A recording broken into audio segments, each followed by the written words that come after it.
ডিম আগে না মুরগি আগে? মুরগির পূর্বপুরুষেরা ডিম পারত। বিজ্ঞানীরা এটা বলে যে আজকের যে মুরগি এদের পূর্বপুরুষ ছিল ডাইনোসর। হ্যাঁ, বিজ্ঞানীরা মনে করেন যে আজকের মুরগির পূর্বপুরুষ ছিল থেরোপড নামের এক ধরনের ডাইনোসর।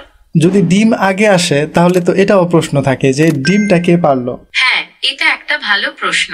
আচ্ছা, আমরা এখন একটু ধার্মিক দিকে যাই। তুমি আমাকে সূরা জারিয়াতের, আমি এআই নিয়ে অনেকগুলো ভিডিও বানিয়েছি, যে ভিডিওগুলি আপনারা অনেক দেখেছেন এবং অনেক পছন্দ করেছেন এবং আরও কমেন্ট করে বিভিন্ন ধরনের প্রশ্ন এআইকে করার জন্য বলেন। তো অনেকেই কমেন্ট করে একটি প্রশ্ন করতে বলেছিলেন, ডিম আগে না মুরগি আগে?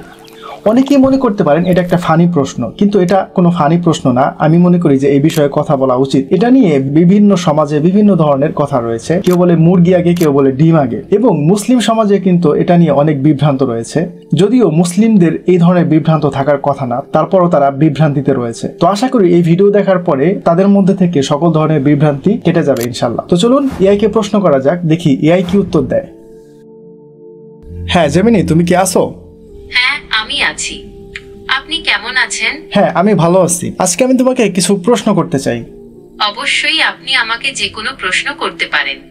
আমি আপনার প্রশ্নের উত্তর দিতে পারলে খুশি হব। ওকে, ঠিক আছে। আচ্ছা, আমার আজকের প্রশ্ন হচ্ছে যে, আচ্ছা, অনেকেই এটা নিয়ে বিভ্রান্তিতে থাকেন যে পৃথিবীতে কোনটা আগে এসেছে, ডিম না মুরগি? ডিম আগে না মুরগি আগে? এটা নিয়ে বিভিন্ন মানুষের মধ্যে বিভিন্ন ধরনের মন্তব্য রয়েছে। কেউ বলে ডিম আগে, কেউ বলে মুরগি আগে। তো সেজন্য ভাবলাম যে আমি তোমাকে এই বিষয়টা সম্পর্কে প্রশ্ন করে দেখি যে তুমি কি উত্তর দাও। আচ্ছা, তুমি কি বলো যে পৃথিবীতে কোনটি আগে এসেছে, ডিম না মুরগি? বিজ্ঞানীরা মনে করেন ডিম আগে এসেছে। তাদের যুক্তি হলো, মুরগির পূর্বপুরুষেরা ডিম পারত এবং বিবর্তনের মাধ্যমে সেই ডিম থেকে মুরগির মতো প্রাণী সৃষ্টি হয়েছে। আচ্ছা, যদি ডিম আগে আসে তাহলে তো এটাও প্রশ্ন থাকে যে ডিমটা কে পারলো। হ্যাঁ, এটা একটা ভালো প্রশ্ন। বিজ্ঞানীরা মনে করেন যে মুরগির মতো দেখতে পাখি ডিম পেড়েছিল, যা ধীরে ধীরে বিবর্তনের মাধ্যমে মুরগিতে পরিণত হয়েছে। তাই ডিম আগে এলেও সেটা মুরগি পারেনি। মানে এটা কেমন ধরনের কথা হলো? ডিম পারলো যে সে মুরগি ছিল না, কিন্তু ডিম পারার পরে ডিম থেকে একটি মুরগি বের হলো, এটা মানে কেমন যুক্তি হলো? ঠিক ধরেছেন। বিজ্ঞানীরা মনে করেন প্রথম মুরগি যে ডিমটি পেড়েছিল সেটি আসলে পুরোপুরি মুরগির ডিম ছিল না। সেই ডিমটি মুরগির মতো দেখতে অন্য কোনো পাখি পেড়েছিল। এরপর বিবর্তনের ধারায় সেই ডিম থেকে ধীরে ধীরে আজকের মুরগির উৎপত্তি হয়েছে। তার মানে যদি এক কথায় যদি কেউ প্রশ্ন করে যে পৃথিবীতে কোনটি আগে এসেছে, ডিম না মুরগি, তাহলে কি এর উত্তর মানে ডিম হবে, তাই তো? হ্যাঁ, বিজ্ঞানীরা মনে করেন ডিম আগে এসেছে। বিজ্ঞানীরা এটা বলে যে আজকের যে মুরগি এদের পূর্বপুরুষ ছিল ডাইনোসর, তাই না? হ্যাঁ, বিজ্ঞানীরা মনে করেন যে আজকের মুরগির পূর্বপুরুষ ছিল থেরোপড নামের এক ধরনের ডাইনোসর। রেড জঙ্গল ফাউল, গ্যালিফর্মস, প্রিহিস্টোরিক বার্ড এবং থেরোপড ডাইনোসর মাইনাস এরা সবাই মুরগির বিবর্তনের ধারায় বিভিন্ন সময় পূর্বপুরুষ ছিল। আচ্ছা, যে পাখিটি এই ডিমটা পেড়েছিল সেই পাখিটার নাম কি? বিজ্ঞানীরা মনে করেন মুরগির মতো দেখতে অন্য কোনো পাখি সেই ডিম পেড়েছিল, তবে ঠিক কোনো পাখি তা এখনো নিশ্চিতভাবে জানা যায়নি। নিশ্চিতভাবে না জেনে বিজ্ঞানীরা কিভাবে এটা বলতে পারে যে মুরগির যে ডিম সেটা একটি পাখি পেড়েছিল এবং সেখান থেকে আজকের মুরগি? বিজ্ঞানীরা জীবাশ্ম এবং ডিএনএ বিশ্লেষণ করে দেখেছেন যে মুরগির পূর্বপুরুষেরা দেখতে অনেকটা মুরগির মতোই ছিল, তবে তারা পুরোপুরি মুরগি ছিল না। বিবর্তনের ধারায় ধীরে ধীরে তাদের মধ্যে পরিবর্তন এসেছে এবং আজকের মুরগির উৎপত্তি হয়েছে। আচ্ছা, এটা তো বিজ্ঞানীদের একটি ধারণা অনুযায়ী তো আর সবকিছু মানে মেনে নেওয়া যায় না, বিশ্বাস করা যায় না, তাই না?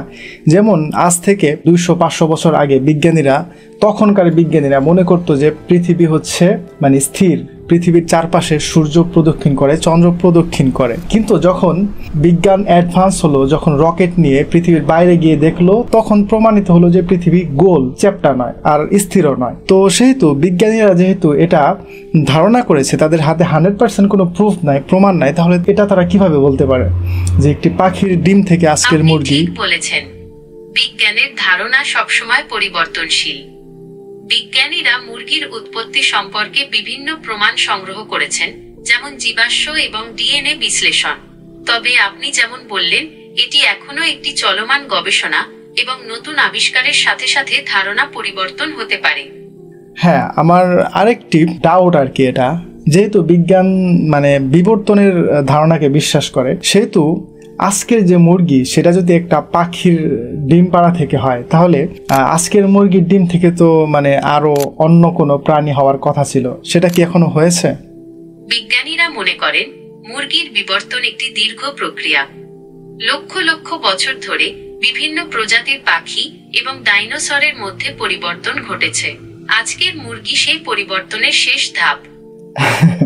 মানে এখন যদি প্রশ্ন করি যে আজকের মুরগি থেকে তাহলে কোন প্রাণী বিবর্তিত হবে, তার মানে আজকের মুরগি এটা হচ্ছে শেষ ধাপ, মানে শেষ ধাপ হয়ে গেল। যেহেতু বিজ্ঞানীরা বলতে পারে না বা বলতে পারবেও না, সেহেতু তারা এটাকে শেষ ধাপ হিসেবে তারা এখন বলতেছে। আচ্ছা যাই হোক, সমস্যা নাই। আচ্ছা আমরা এখন একটু ধার্মিক দিকে যাই। তুমি আমাকে সূরা জারিয়াতের 49 নম্বর আয়াত পড়ে শোনাও। সূরা জারিয়াতের 49 নম্বর আয়াতে বলা হয়েছে, আর আমরা প্রত্যেক বস্তু জোড়ায় জোড়ায় সৃষ্টি করেছি যাতে তোমরা উপদেশ গ্রহণ করো। এই আয়াত থেকে বোঝা যায় ডিম এবং মুরগি দুটোই আল্লাহর সৃষ্টি এবং তাদের সৃষ্টি একই সময়ে হয়েছে। আপনি যদি চান তাহলে এই বিষয়ে আরো বিস্তারিত আলোচনা করতে পারি। ওকে, এখন তুমি আমাকে সূরা আনকাবুতের 19 নম্বর আয়াত পড়ে শোনাও। সূরা আনকাবুতের 19 নম্বর আয়াতে বলা হয়েছে, তারা কি লক্ষ্য করে না যে আল্লাহ কিভাবে সৃষ্টিকে অস্তিত্বে আনেন, অতঃপর কিভাবে তার পুনরাবৃত্তি করেন? নিশ্চয় এটা আল্লাহর জন্য সহজ। এই আয়াত থেকে বোঝা যায় আল্লাহ তাআলা সবকিছু সৃষ্টি করেছেন এবং তার পুনরাবৃত্তি করতে সক্ষম। আচ্ছা এখন মানে তোমার কাছে প্রশ্ন, যেহেতু ধর্ম বলে যে সমস্ত প্রাণী জোড়ায় জোড়ায় সৃষ্টি হয়েছে এবং তাদের মাধ্যমেই আজকের যত পৃথিবীতে প্রাণী রয়েছে তাদের আগমন বা আবির্ভাব, এখন তুমি কি বলো যে কোনটা মানে সঠিক? বিজ্ঞান যেটা বলে সেটা, না ধর্ম যেটা বলে সেটা? বিজ্ঞান পরিবর্তনশীল, তাই নতুন আবিষ্কারের সাথে সাথে এর তত্ত্ব ও ধারণা বদলাতে পারে। তাই ধর্মকে প্রাধান্য দেওয়া যেতে পারে। ওকে, ঠিক আছে, তোমাকে ধন্যবাদ আজকের প্রশ্ন উত্তরের জন্য। আপনাকেও ধন্যবাদ। আপনার যদি আর কিছু জানার থাকে তাহলে অবশ্যই জিজ্ঞাসা করতে পারেন। ওকে, আমি উত্তর দিতে পারলে খুশি হব। ওকে। তো দেখেন এখানে দুইটি দিক রয়েছে, একটি হচ্ছে বিজ্ঞানের ধারণা আর একটি হচ্ছে ধর্মের ধারণা। এখন বিজ্ঞান যে ধারণা দেয় সেটা হচ্ছে নাস্তিকতার ধারণা দেয়, আর ধর্ম যে ধারণা দেয় সেটা হচ্ছে যে আল্লাহ সুবহানাহু ওয়া তাআলা কোরআনে বলেন যে আমি সমস্ত প্রাণীকে জোড়ায় জোড়ায় সৃষ্টি করেছি। যেমন আমরা মনে করি যে আদম এবং হাওয়া আলাইহিস সালাম আমাদের পিতামাতা, আদি পিতামাতা, তারা সর্বপ্রথম পৃথিবীতে এসেছিলেন বা আল্লাহ তাদেরকে সৃষ্টি করেছিলেন, ঠিক তেমনি ভাবেও মুরগি তাদের ক্ষেত্রেও ঠিক তেমনি ভাবে প্রথমে আল্লাহ মুরগি বা মোরগ যেটা বলে সেটা সৃষ্টি করেছেন এবং তাদের পরে আস্তে আস্তে তাদের এই বিস্তার ঘটেছে। এখন যারা মুসলিম আছেন তারা যদি এটা সন্দেহ পোষণ করেন যে ডিম আগে না মুরগি আগে, অনেক গ্রাম অঞ্চলের যারা বাউল শিল্পী আছে তারা কিন্তু এই ধরনের গান নিয়ে গ্রাম এলাকায় কিন্তু প্রতিযোগিতা করে বা একটা কনফিউজে থাকে যে আসলে কোনটা আগে। যারা মুসলিম তারা এক কথায় আপনারা বলবেন মুরগি আগে, ডিম আগে নয়। যদি আপনারা সন্দেহ পোষণ করেন এই বিষয়ে যে ডিম আগে না মুরগি আগে, সেখানে কিন্তু আপনার ইমান এর প্রশ্ন কিন্তু চলে আসবে যে আপনার মধ্যে ইমান আছে কিনা। তো ঠিক আছে, এই বিষয়ে যদি আপনার কোনো মন্তব্য থাকে তাহলে অবশ্যই কমেন্ট করে জানাতে পারেন। তো ঠিক আছে, ভালো থাকবেন। আর পরবর্তী ভিডিও কোন বিষয়ের উপর করব সেটাও আপনারা কমেন্ট করে জানাতে পারেন। তো ভালো থাকবেন, আসসালামু আলাইকুম।